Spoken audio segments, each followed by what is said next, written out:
the course of humanity just by re-engaging with what actually we always had. You look at our ancestors; they all had this. We're relearning what we already knew. This isn't cutting edge technology. This is moving forward by moving back. Yeah, amazing. But for me, like, because I've been traveling around and I haven't had a garden, and I'm currently at my son's, and I just love, as soon as I get there, I want to get out in the garden. They've got a big garden, but it's just connecting with nature, and that's so important. And I think, if you can get the children young to learn about plants and to plant a couple little plants and get them started, there's nothing for me in being in nature and picking up all the leaves and it's like when I go out picking herbs, like I like to get nettle tea and that. I'm always snipping away and going. I ask permission first, and then I say thank you.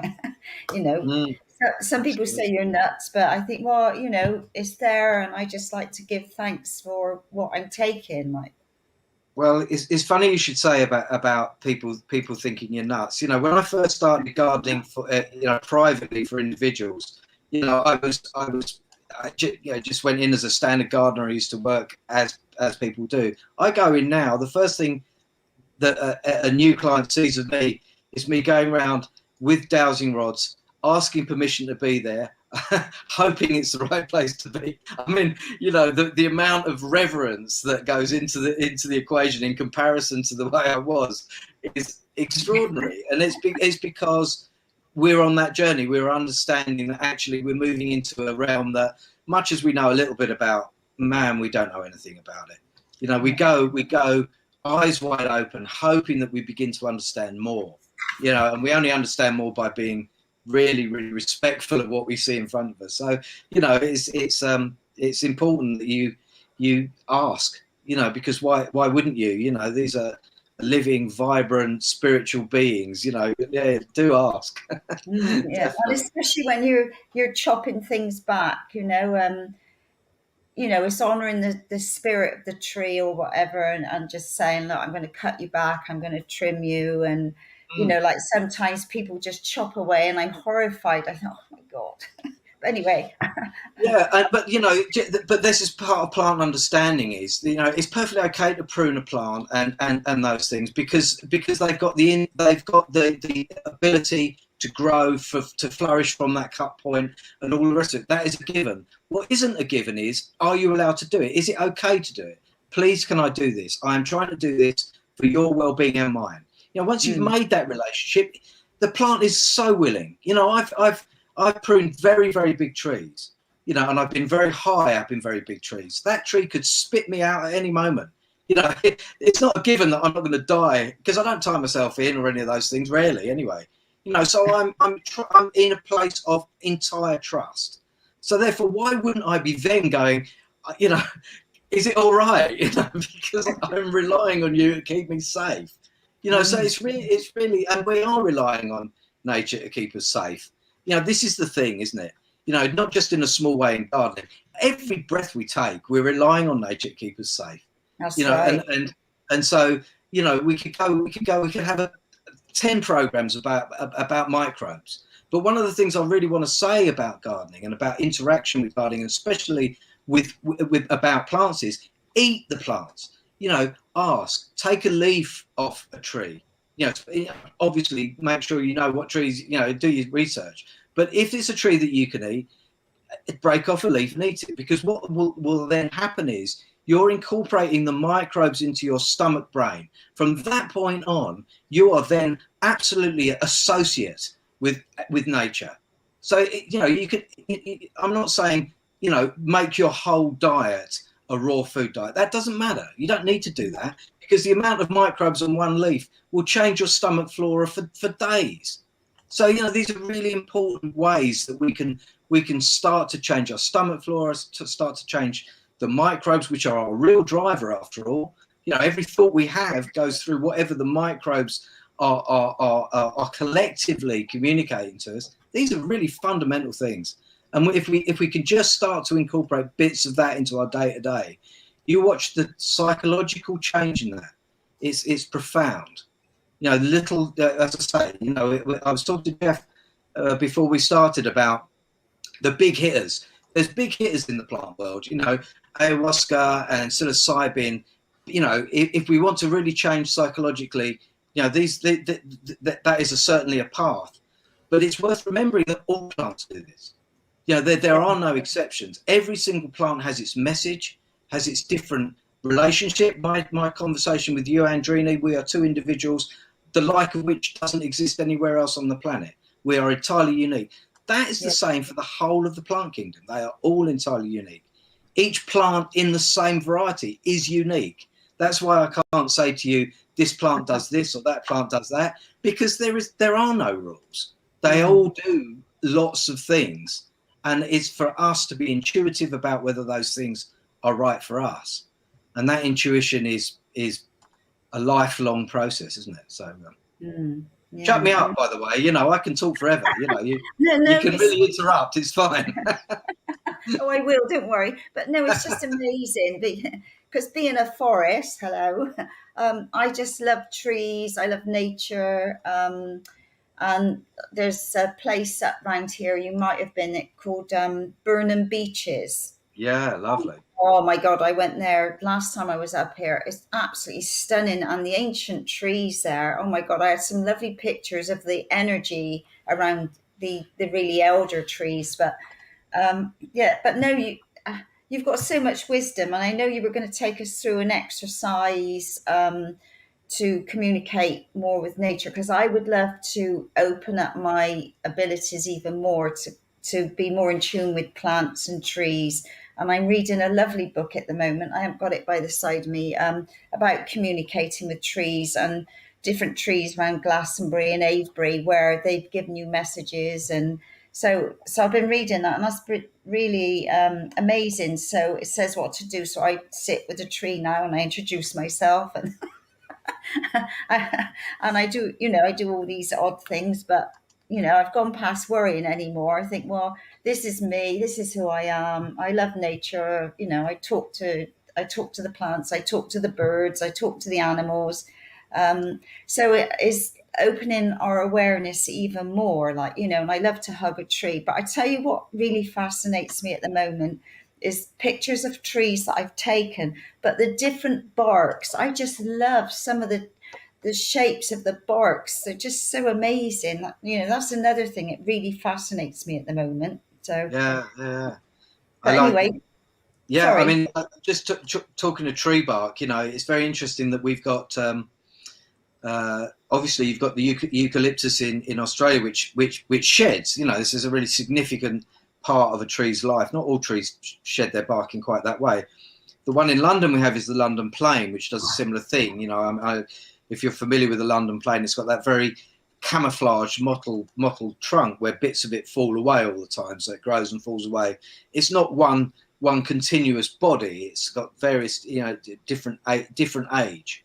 And I was reading recently, somebody said how old are London planes, or how long do London planes live for?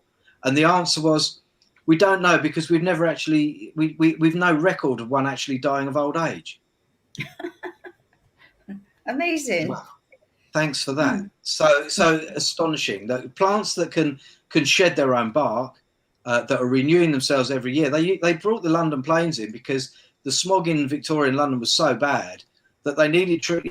If a tree couldn't shed its bark, it would just be black. It would just be completely covered in soot. So a London plane was great because it always looked like it was just recently planted. So that was why they used them in cities as much as they did, and they survive. The ones in Berkeley Square are just under 300 years old. We are working with time scales that we can hardly conceive of. If you take a yew tree, for example, so a yew tree, you see a yew tree, you see it, we've got yew trees here that are dated, 2,500, 3,000 years old. That's the actual tree itself. But if you look around that yew tree, you'll see that there's a whole circle of yew trees, and that circle, yew trees are stoloniferous. That means that they grow up from the roots. So the roots grow down, and then they come up to the ground, and a new tree will start from where that root has reached the sunlight. So when the main tree dies, that ring of trees will carry on. And it's the same tree, it's the same understanding, it's the same information. So although that main body of tree after 3,000-4,000 years has died off, it's left itself in the ground. In actuality, this isn't a seed falling off the tree and growing separately with a separate identity. This is the same identity. Therefore, these trees are eternal. They are eternal. They have been here forever. They will be here forever. So coming to your communication with trees, well, you know, if you want to pick up the wisdom of something, go and sit with something that's been here forever, because it has got all the information of eternity. Thank you for that. You know, so let's tap into that. So yeah, we will talk a little bit, just very briefly, about. We had a chat, Andrena, the other day about how, you know, sometimes you feel like you want to be hearing voices. You want to be actually physically communicating with a tree. There is no doubt whatsoever that this is a real experience, that we can actually do that. But if that doesn't happen, if we don't have that, then it's really worth getting into certain simple preparations with tree meditating, because have a think about it. You know, what is stopping us being able to directly communicate with everything around us? The answer clearly is us, isn't it? You know, we are stopping us from doing that.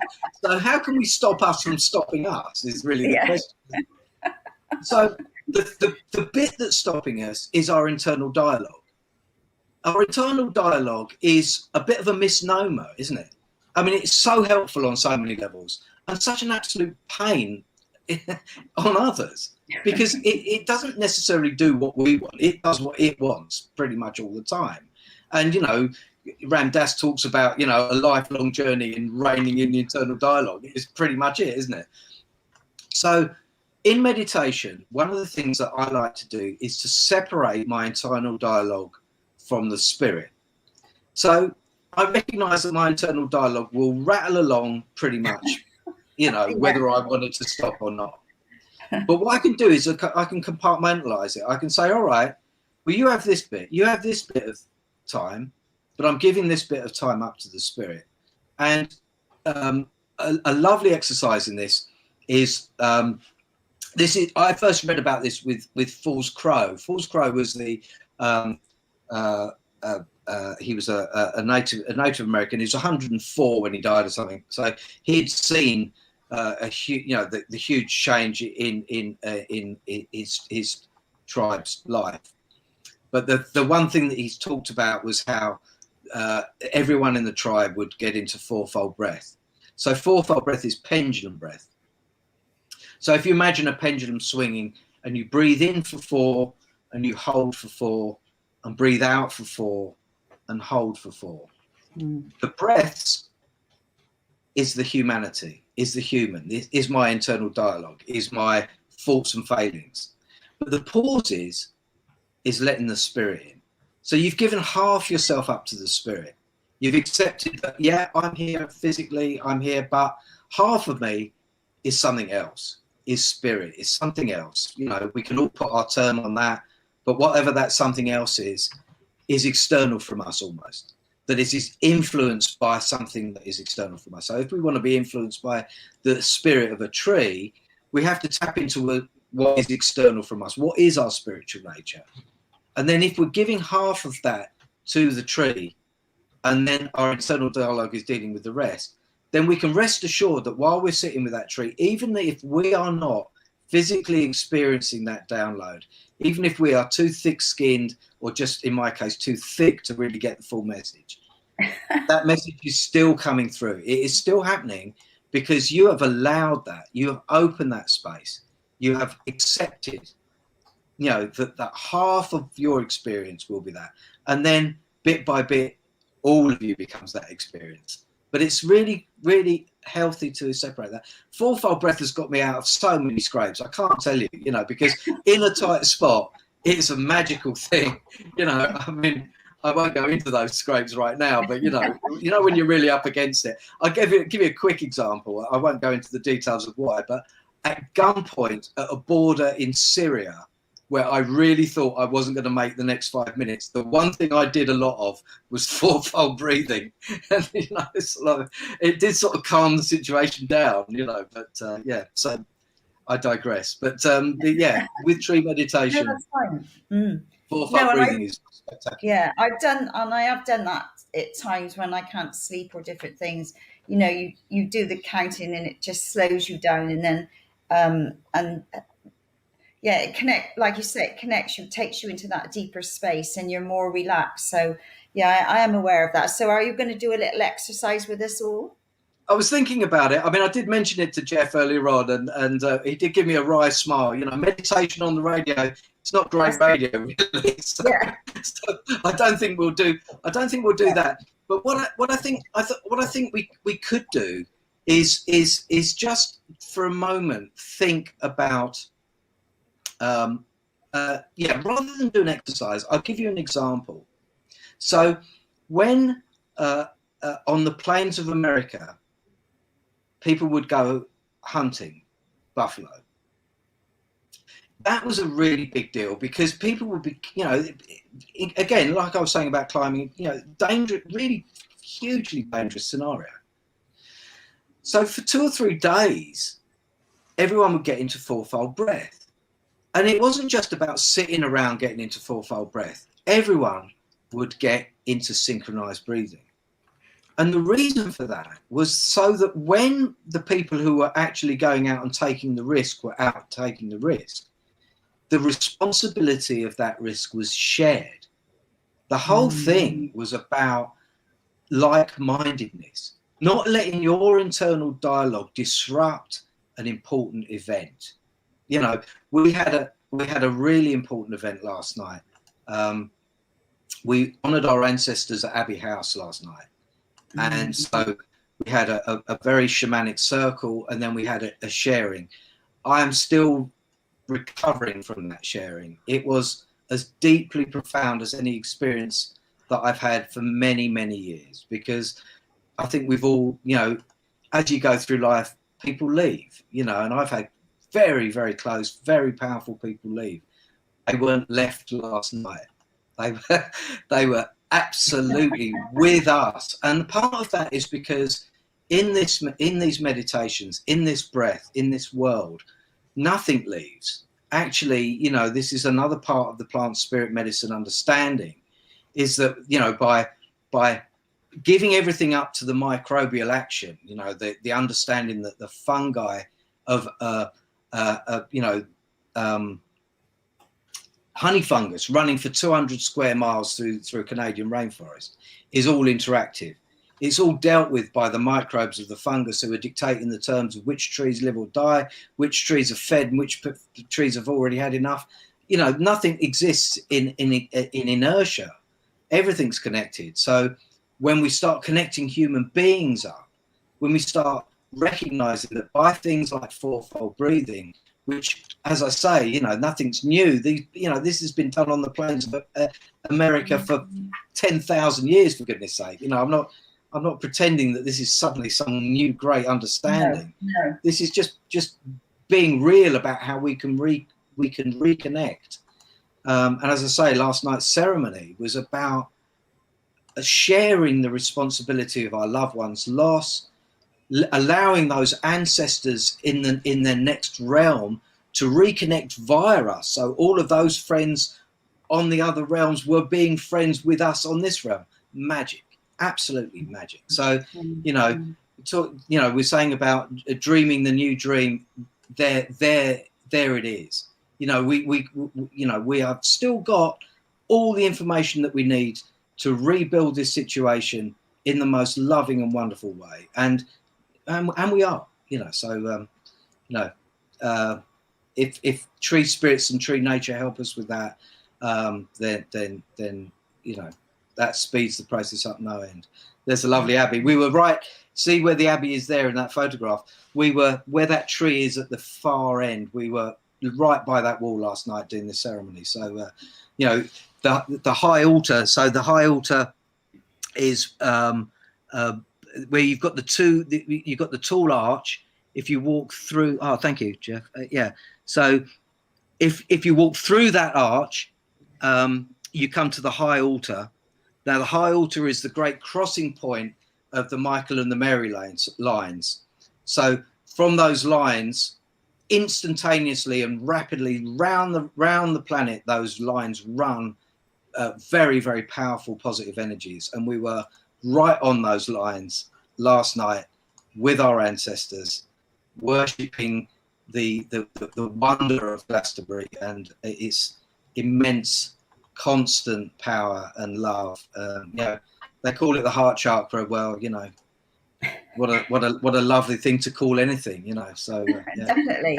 Well, I know I was a couple of weeks ago with you guys, and that was the first time I'd gone round into the front of the abbey, and like there was a tree there that just like, oh my god, when you went round, it just like, oh, it just took your breath away. It was magnificent, and I did want to go back and connect with that tree, but anyway, it didn't happen. But I know when I stood on there looking down through the abbey and being on the ley lines, but I know what a powerful evening, and watching the sunset go right down all the way through was just amazing. So yeah, that would have been magical last night.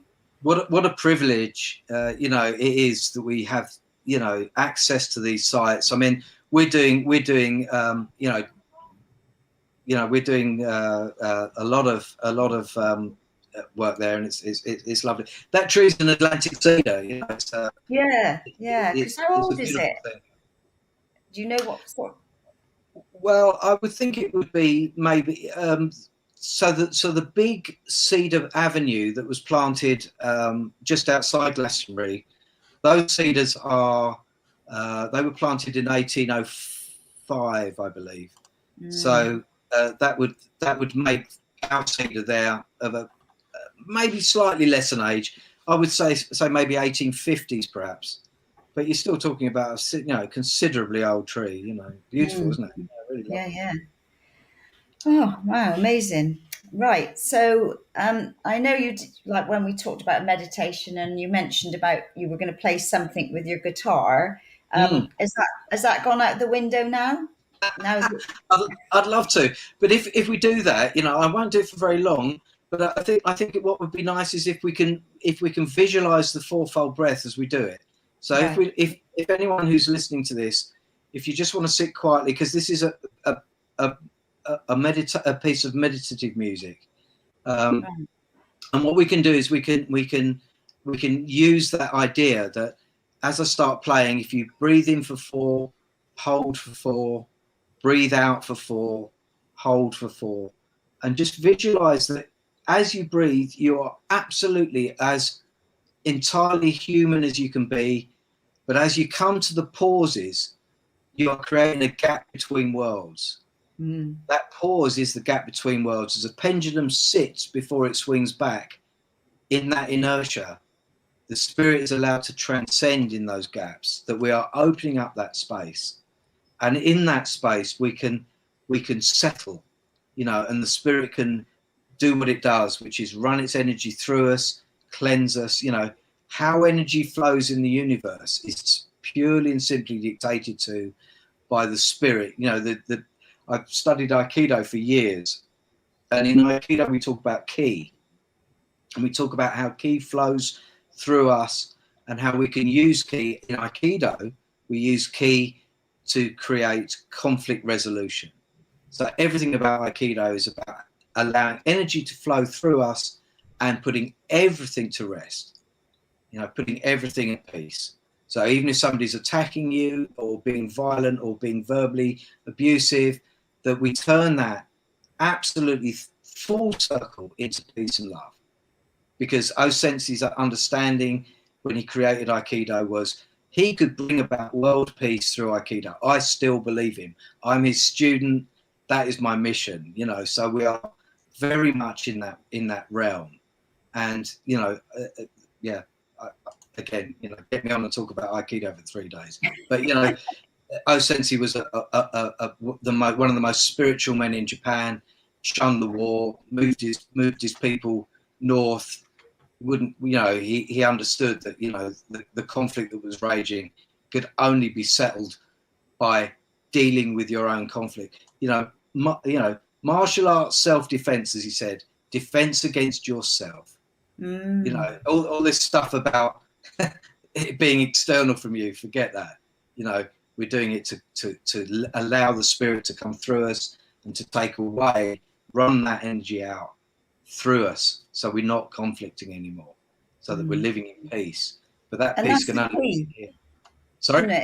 That is the key to getting everybody more in balance, in harmony within themselves. And then when you are centered, grounded, and at peace, it reflects out, because, with all the different scenarios that have been going on, it's triggered people's buttons on so many levels. And, and if we can all just think, well, this is all what's happened, and it's a huge learning curve for all of us.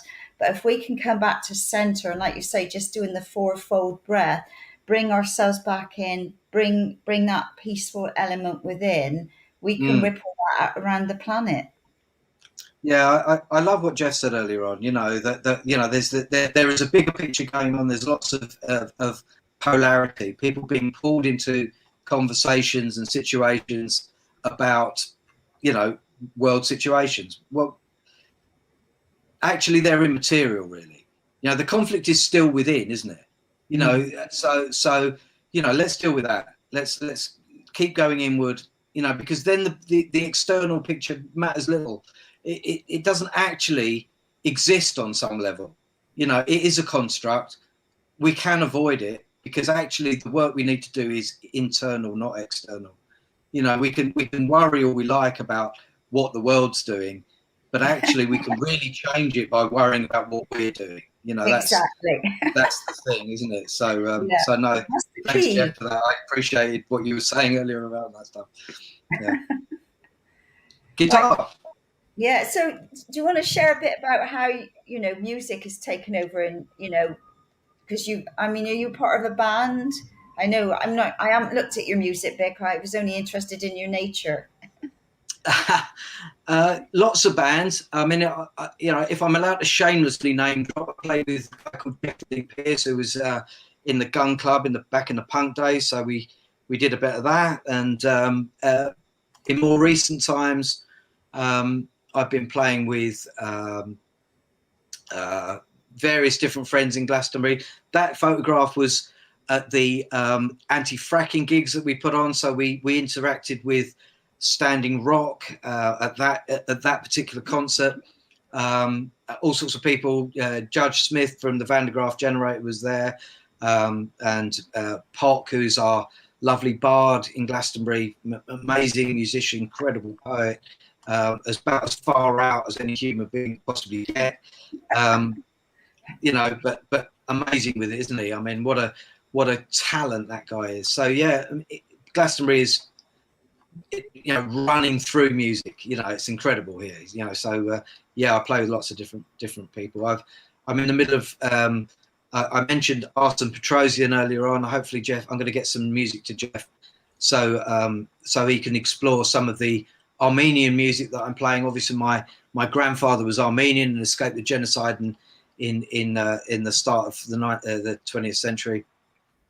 So there's Armenian threads that run through what I do, and I'm just finishing an album which is all about my grandfather's journey from Armenia. I might actually even play a little bit of that in a second, so you can. That would be lovely. Yeah, let's play that. So yeah, busy musically. It's a hobby and a passion, and something that brings me closer to the spirit as well. Amazing. The tour. There we are. Look. Lovely. Right. I'll play a little bit of the start of the Armenian album, and if we can just maybe just get into this nice breathing and have a look at some photographs.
Yeah. Oh, that was lovely. Thank Thank you. you. Oh, yeah, and looking at some of those pictures, how much Glastonbury has changed, the shops change, and there's always change happening all the time, eh? Mm. It's yeah. There's a flow to it, isn't there, Andrena? You know, Oh, it's you know, it was it's. I think when I first encountered Glastonbury, it felt very flaky. It felt I don't know what it felt like. Now that I've lived here for a while, I recognise that on the surface it may seem that, but it is far from that. You know, mm, it's a deeply intuitive place, and you know, people who are drawn here for a oh, very particular purpose. mm, We've been mm. discussing a lot about the Abbot Whiting and about what happened with Henry VIII. That's very current topic of conversation. I would really ask for any listeners to find the petition that we are getting together in Glastonbury and sign it for next year is the Queen's Platinum Jubilee, and we are asking that Richard Whiting is pardoned. The abbot is still seen as being a criminal and was executed as such. He was far from that. He was our great spiritual avatar, who you know, is still thoroughly respected and loved here. So we are still campaigning on his behalf 500 years later, and one Mm. day he will be honoured in the way that he should be honoured. Yeah, definitely, definitely. Wow. I Oh, mean, so Sammy's helped me here actually. The petition is on change.org. It's very right. important because if we get enough signatures, they have to take this into account. And if they do take it into account, it's almost certain that a major change will be made in the understanding of Glastonbury and what happened with the dissolution of the monastery. It's very important. No, we can put that in a link and we can share that Please, later. that would be lovely. Yeah, This isn't yeah, my campaign, by the way. This is very great people in Glastonbury who are doing yeah. this, but No, I'm sharing on their I I'm saw the sharing on their posters. behalf. Sorry. Mm. I saw the posters when I was back in Glastonbury, and like you say, Glastonbury calls you. You know, people think, oh, it's airy fairy, and yeah, you know, you got your airy fairies going around, and but you know, Glastonbury is lively and it does draw you in, and it draws people in from all around the world. I mean, I worked in the Chalice Well Gardens, or you know, 2007, 2008 as a volunteer, and I just loved it. And I met all sorts of people from all around the world, you know, sharing lovely stories, and you know, just walking into the gardens took their breath away. And then you've got the two ancient yew trees there as you go in, haven't you? But Absolutely. talking of yew trees, there is one. I can't remember the name of the place. The other side of Glastonbury, there's a really The Compton Dundon Yew. yeah, yeah. It's but It is on that's one of the pictures, actually. I think. Yeah, you might. that's really ancient, isn't it? That one. I mean, I think it's Yeah, one of the oldest ones. that is. Yeah, that's getting now. That's getting up to 2,000 years old. That tree. Hmm. Yeah, So just with your remarkable. work now, with your gardening, whereabouts are you doing your gardening work? Are you self-employed and you go around doing different people's gardens, or you know, where are you with all of this at the moment?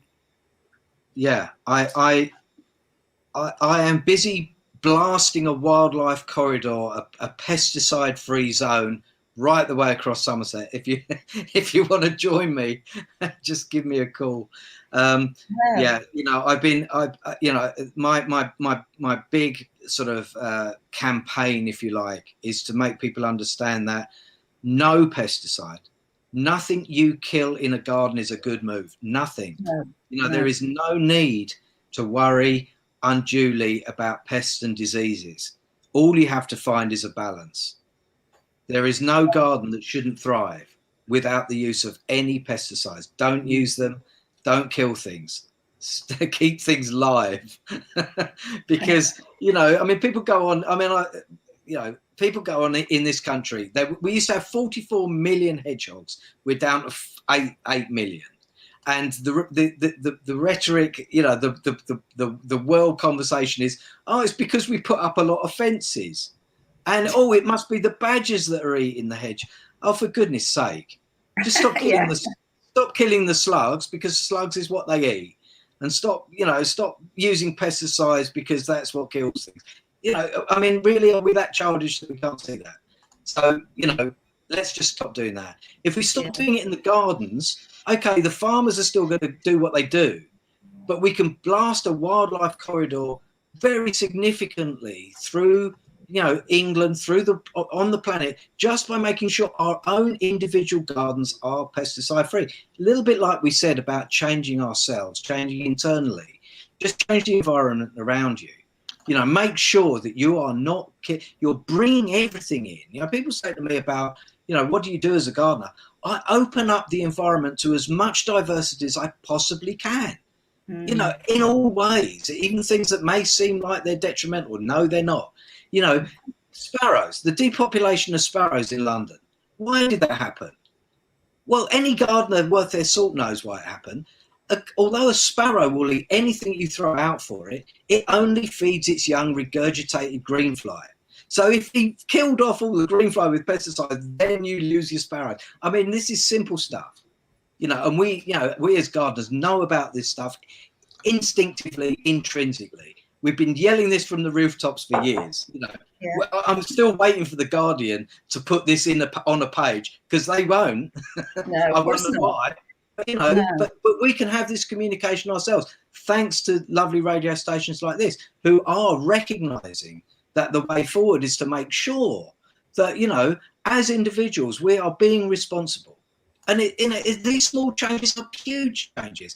I took on a village just outside of Yeovil, maybe 25 years ago. I don't think there were hardly any organic gardeners there at the time. You go to that village now, because one by one I took over most of those gardens. And then when people used to ask me, would you come round and prune it? I don't want you to garden with me, but come round and prune a shrub. And I say, I'll come round and prune a shrub as long as you guarantee me that you never use a pesticide in your garden again, ever. Yeah. And I said, well, why is that? And I said, well, that robin that's just flown with me from that garden to have a look at me working in your garden, trust me with where I work, trust me with the environment that it is in, and it's only flown from over there.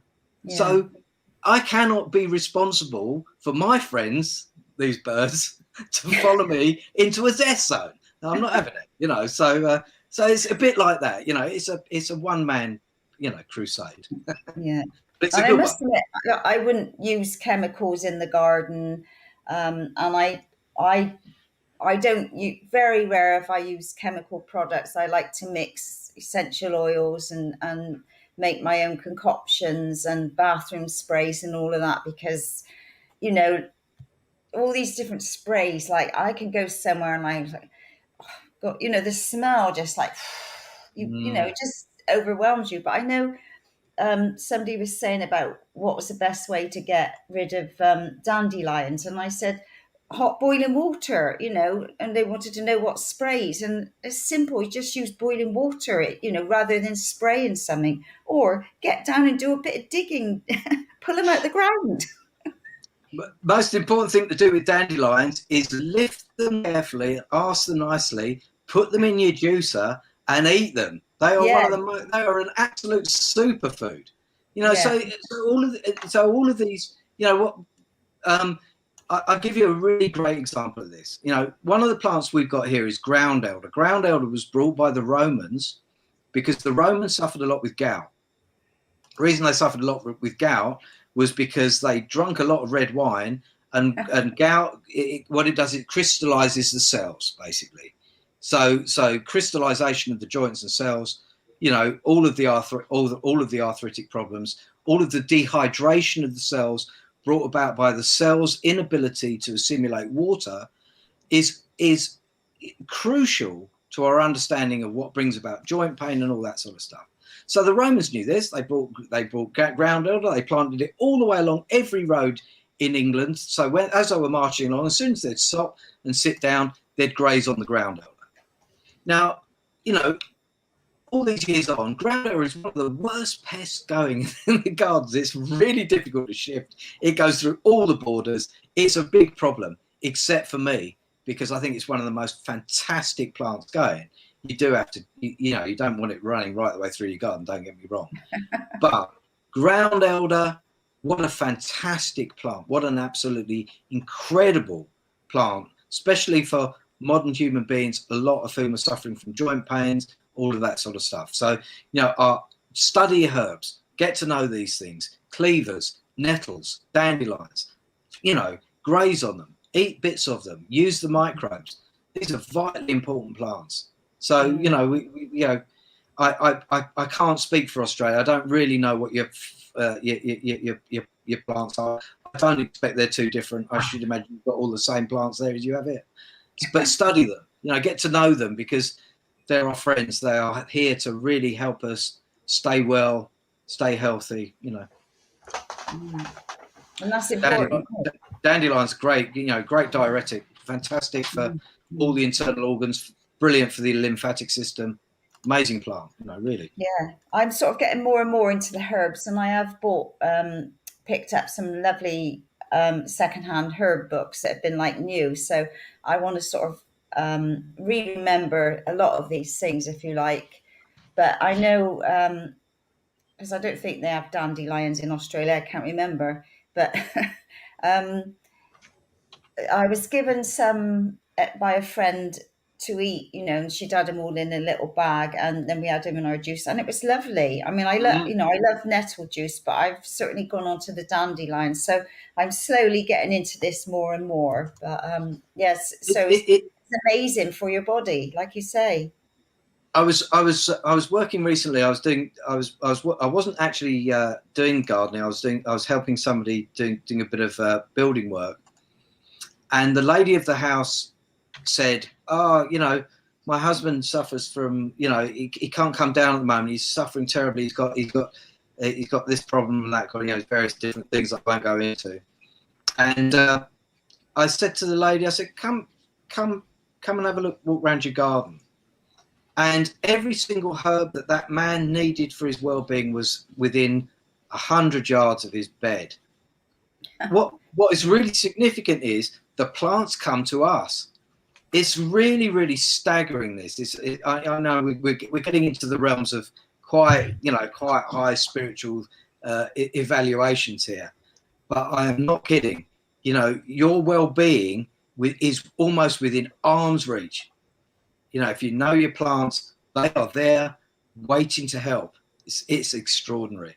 And what is more, that lady did go and pick those herbs, did juice up quite a lot of them, and there were significant changes in the health situation. So, these things are, who needs doctors when you've got every bit of medicine out? I worked in the physics garden, I mentioned earlier. Chelsea Physics Garden, established in the 1700s, was all they had as medicine. There wasn't any other medicine. There was only plants. It was only relatively recent times that we've ditched the idea that the plants are our medicine. As I say, the way forward is the way back. We have to go back to this understanding and this knowledge. Who wants pharmaceuticals? When you can have the real thing. Doesn't make any sense. Last time I went to the doctor, many years ago, he said to me, "Oh, Dave, we haven't seen you for a while." I said, "No, I've been ill." Sorry, that was love it. That was the great Tommy Cooper joke. I thought. Yeah. Yeah, we're with you on that one, I can tell you. I wish it didn't die on stage and get pulled off the curtain. Well, yeah, it didn't necessarily entirely apply to poor Tommy, did it? But what a funny man. We used to go and see him as kids. He'd walk out on stage and he'd do a full act without actually opening his mouth. You'd be absolutely on the floor before he'd actually bother to say anything. It's genius. Very funny. Yeah, they're a little kept, didn't he? I just had a message because I just could hear the phone going, and My sister shared that France has overturned the ban on hunting songbirds. Over 100,000 wild birds are being sacrificed for politics. I don't know. I don't know any more about that, but Well, significantly, you know, all our lovely birds from this country. So you take the swift, the house martin, and the swallow, all fly from England right the way across Europe, down through Africa, all the way to the Cape. They take on, you know, I think it's something like 10,500 mile flight, virtually without stopping. Nearly all the swifts are virtually on the wing the whole time. They all fly through the south of France, and half of them get picked off by people who want to shoot them on the way through. You know, stop doing that.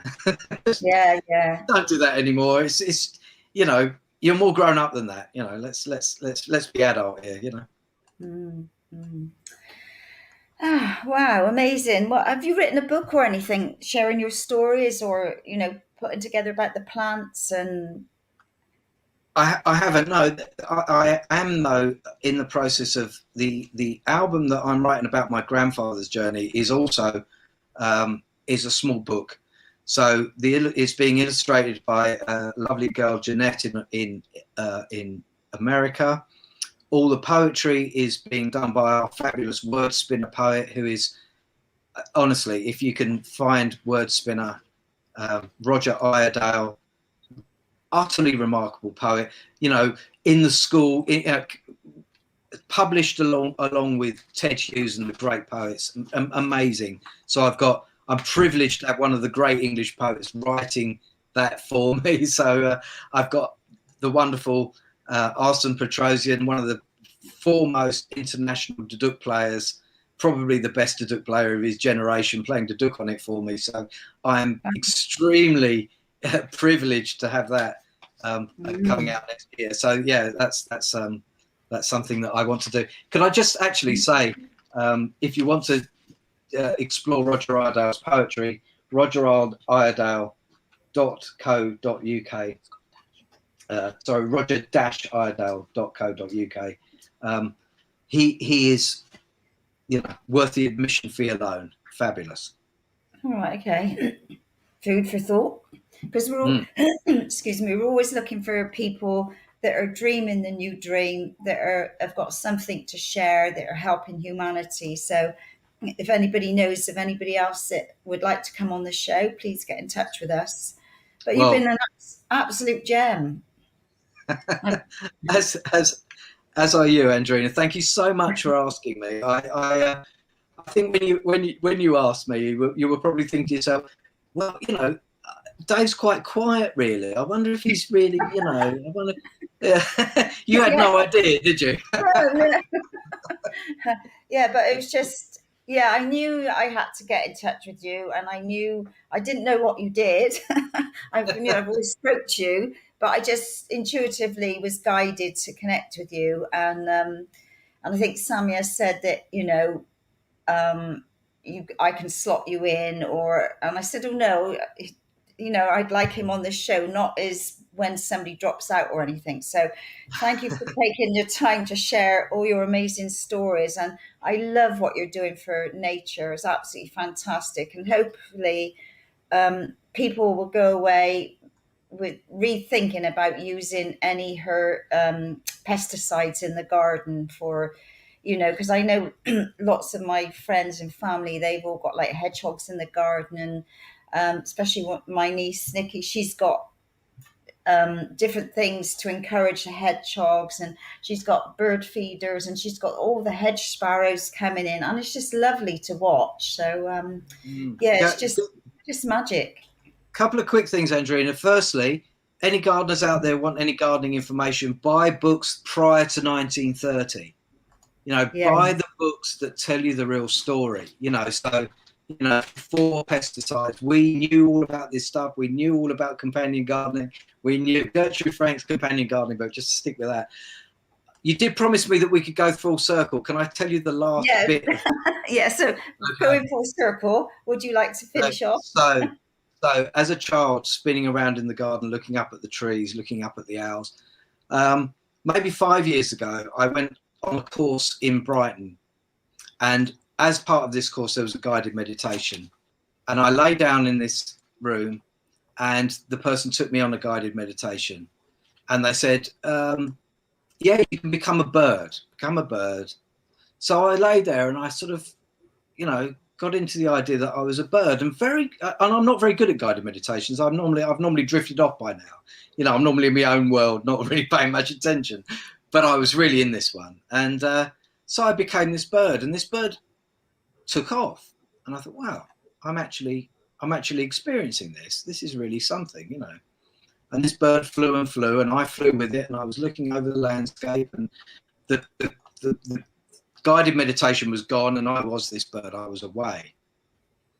And this bird settled in a tree, and the bird looked down, and I looked down at my own self in the garden from the tree of my childhood. Wow. Yeah, that was a moment. Yeah, I mean, you can't recreate that, can you? That's magic. Yeah, it was pure magic. Absolutely. Right, do you want to speak, Jeffrey? Yeah, I know.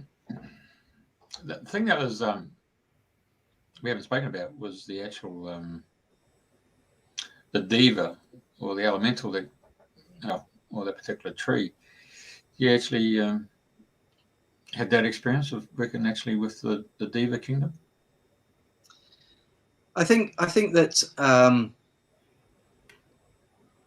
we spoke quite a lot about the big plant spirit medicine plants, and I think that I in my formative years experienced most of those medicine plants, so they give you a certain clarity because there's a huge amount of power there, and there is a it's a little bit like, how could you use the analogy? It's a little bit like when you come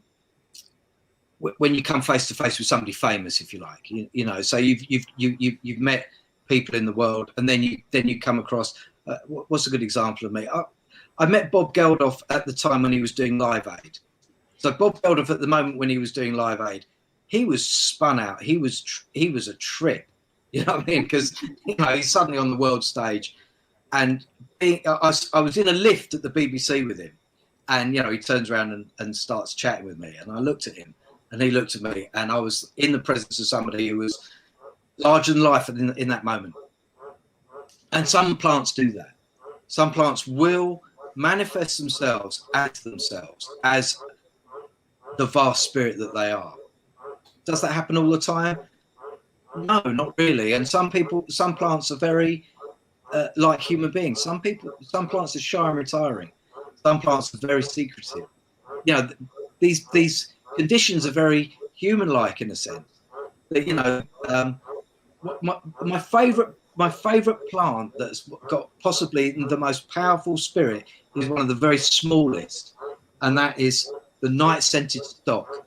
Night-scented stock's a tiny little insignificant flower that you would miss every time you went into a garden, and yet dominates in the evening with its scent. Absolutely powerful. So you can sit with the scent of a plant and get the majesty of it, and see the aura of it, and eventually recognize the manifestation of feminine of night-scented stock is sublime. So I would answer you, Jeff, in saying yes and no. These things are fleeting glimpses for me. I'm sure there are people who are seeing the full picture all the time, but not for me. I wait for the fleeting glimpses and appreciate them when I get them, very much. Right. So have you come across the pan energy in that respect as well? Well, I think so. I think I know what you're referring to. It's interesting that when you say that, the person that brings that most to mind, we are going into the bardic understanding of something here as well. And Pock, who we've mentioned before, our great bard here, is so imbued with those ethereal understandings that he can take you very clearly into that realm. And Sean, I don't know, Andrena, if you know Sean Kerwin. Have you met Sean? Don't think so. So we have people who work with the elementals here who are very, very powerful in that realm. So when you're going into the elemental realms, and when you're taken into the elemental realms, their play in nature becomes very, very apparent. So yeah, what I see when you're saying about Pam, what I'm really entering into there when you're saying it is an understanding of the elemental realms, which again is a vast subject, and it's something that, from my point of view, I go back to my Celtic roots for the elemental understandings. My mum was very passionate about the Celtic elementals. So yes, again, almost a whole realm of understanding there, Jeff. You know that the elementals are a fundamental part of what we're involved with here. So again, you know, a big subject, but yes, I do understand where you're coming from there, definitely. In Glastonbury, they've got the elemental egg, isn't it? It takes you into the that realm, isn't it? Wow. Wow. Well, Jeff, I do Agnihotra, which is sunset and sunrise fire ceremonies at the Eggstone. So the Eggstone is halfway up the tour. And if the Glastonbury is one of the analogies of Glastonbury is it's all about pressure and release. You know, the Druids came here 10,000 years ago because it's the Glass Isle, the place of the dead. This was a really powerful spiritual place way before Christianity. And the Eggstone is a big calcified stone that was probably brought from the inner realm to the outside. Really significantly, that stone should never be on the outside of that tour. That stone is from the inner realm. You know, so it was either brought through, you know, dug out, brought through, or it was relatively on the surface and brought out into the light as a representation of the underworld. That's what that stone is. So for me to go and do fire ceremonies there and respecting our ancestors there, I had an incredible experience one sunrise where I lit my fire, and I saw a group of people come right at the foot of the tour and sit round and make a fire and sit. And I was thinking, God, you know, I've never seen people do that in Glastonbury before. And I went into my meditation and I came out, went down, I could find no trace of them. It was a pure vision, you know. And I mean, this is a visionary place. We do have those experiences if we're lucky. And the Eggstone is vitally important in this. You know, it's something that is still hidden. People don't really go there too much because, as I say, it's halfway. It's halfway, but is a magnificent thing. You know, so yeah, I'm trying to find it. Moving down to the Chalice Wells. One Jeffrey is enough, but we can't have two. Yeah, I don't know what happened there. We've got the red well and the white well.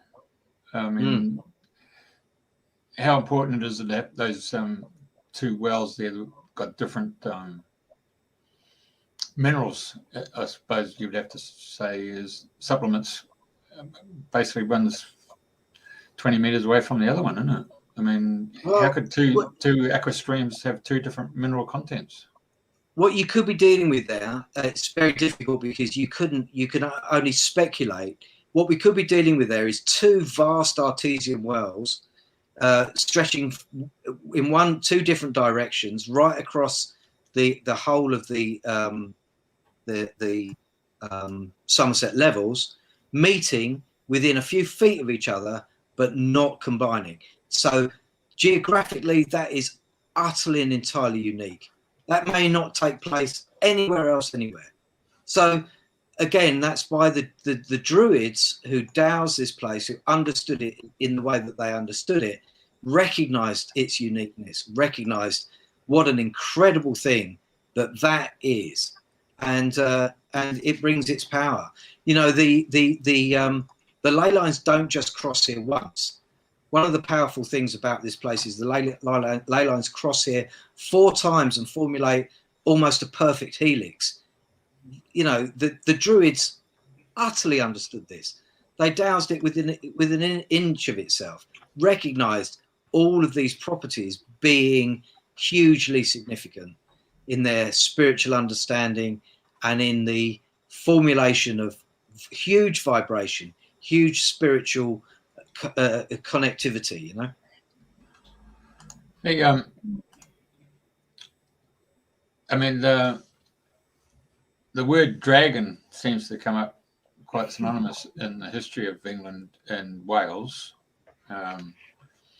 Would you say that the dragon energy relates to the ley lines, or are we actually talking about mythical inner world beings called dragons? And there's something to be said about how did that all sort of come out of nowhere, and how did that affect plant and plant medicine, and you know the structure of having trees on sacred ley lines, or we call them sacred, but song lines out here in Australia, or ley lines. I mean, the effect of that energy running through like a meridian. I mean, are we just using the word dragon as a metaphor here for an energy that pulsates throughout the planet?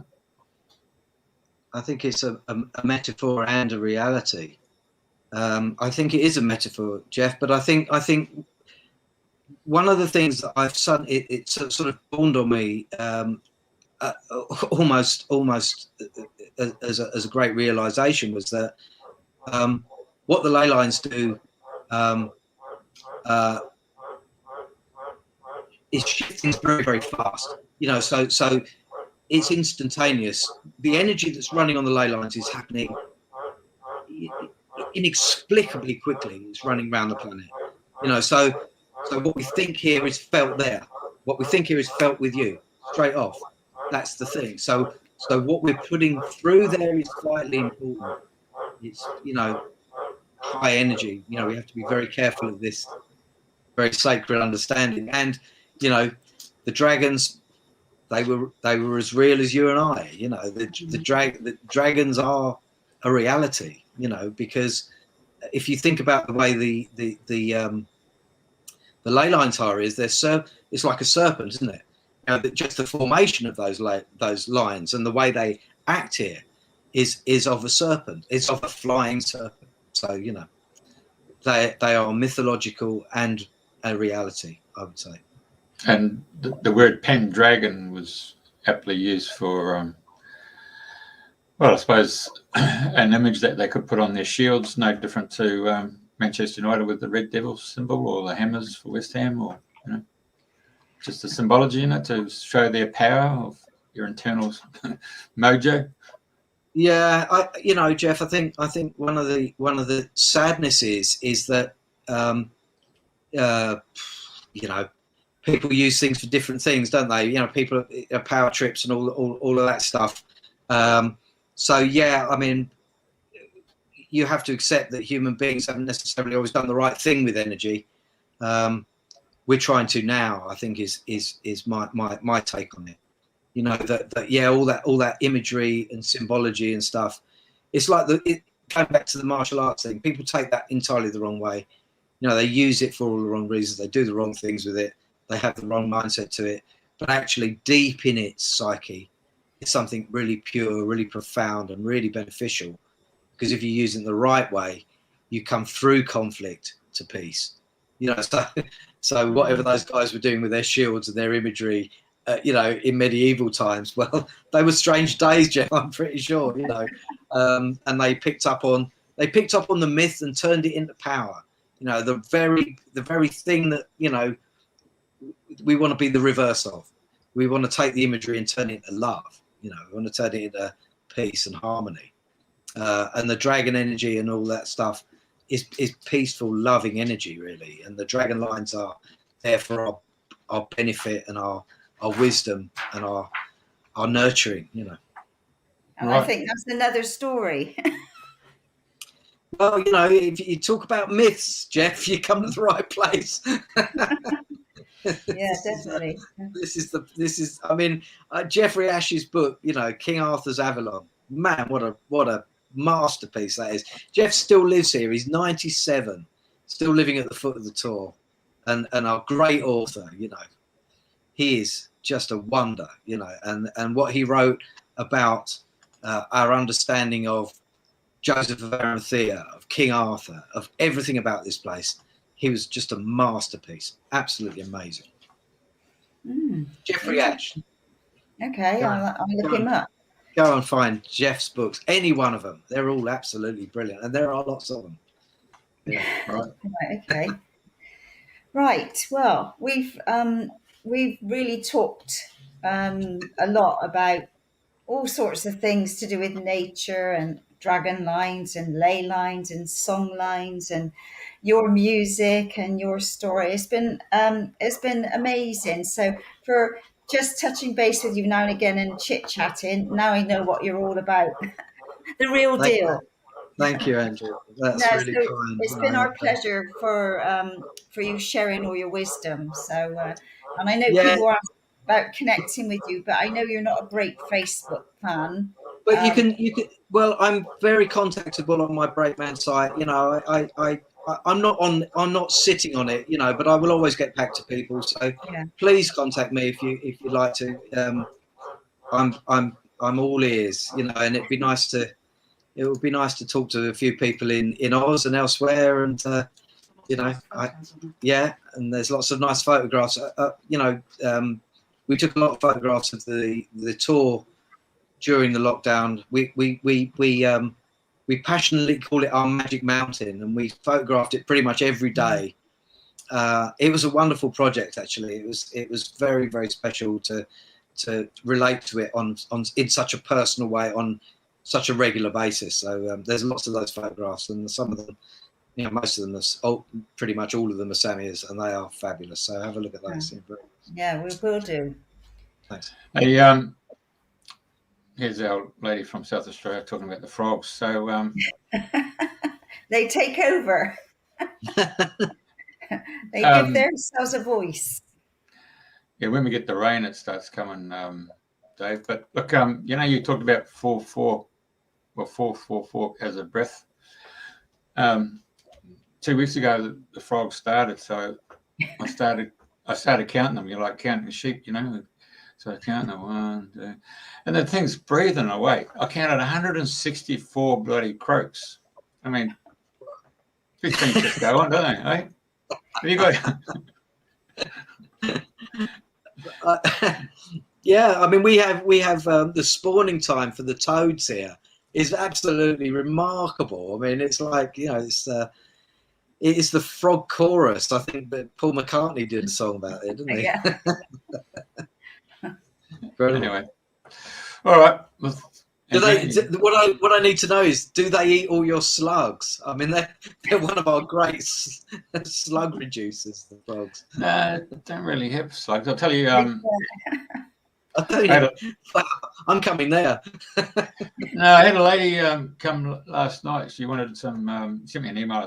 There's a printer stuffed up, and asked if she could print it out. I said, "Yeah, rightio."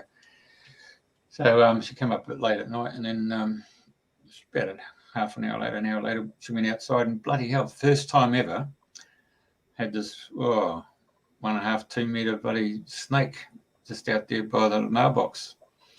So it had different patterns on it, and of course, very rarely do I get snakes, you know. Very, very rarely. I mean, I've had a green snake and I've had a little black snake.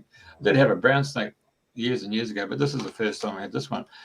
And at night, so we're talking about 8 o'clock at night, when you see snakes come out at night, because I mean, they really need to have the heat during the day, you know. So I said, listen, mate, thank you very much. It's time for you to go across the other side of the road. And of course, went through the grass and then out across the bloody drive, over across the road to the other side. And I thought, oh, hang on a second, I better ring up the neighbours and tell them there's a snake coming their way.